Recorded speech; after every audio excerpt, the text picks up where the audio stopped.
खबर हुगली से है। कश्मीर में हुए आतंकी हमले में 28 निर्दोष पर्यटकों की निर्मम हत्या से पूरे देश में शोक की लहर फैल गई।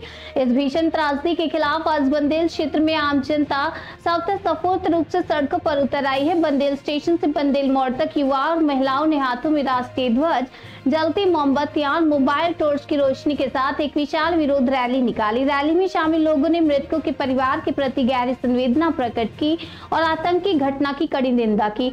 बंदेल मोड़ पर पहुंचकर प्रदर्शनकारियों ने हिंदुस्तान जिंदाबाद और पाकिस्तान मुर्दाबाद के नारे लगाकर वातावरण को गुंजायमान कर दिया। इसके साथ ही सांप्रदायिक एकता का संदेश भी दिया गया, जिसमें हिंदू समाज से एकजुट होने का आह्वान किया गया।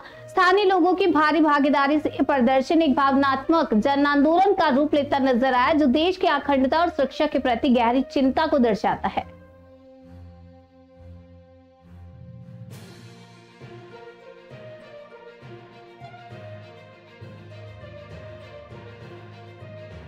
আজকে কি নিয়ে এই কর্মসূচি যদি বলেন?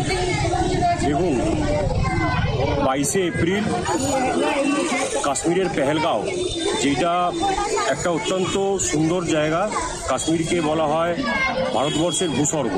সেই কাশ্মীরের পেহেলগাঁওতে যে নৃশংসভাবে জঙ্গিরা যে নিরস্ত্রহীন মানুষদেরকে হত্যা করেছে, তারই প্রতিবাদে সন্ত্রাস বিরোধী মিছিল আমরা বার করেছি।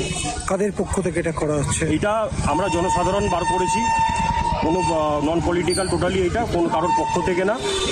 আমরা যতজন আছি সবাই মিলে আমরা এটা বার করেছি। কোথা থেকে কত দূর অবধি চলবে এটা? এটা আমাদের শুরু হচ্ছে ব্যান্ডেল স্টেশন থেকে আর শেষ হবে ব্যান্ডেল মোড়ে গিয়ে। কি নাম আপনার? আমার নাম সুবিত প্রসাদ দাস। আজকে কি নিয়ে এই কর্মসূচি যদি বলেন? দেখুন, 22 এপ্রিল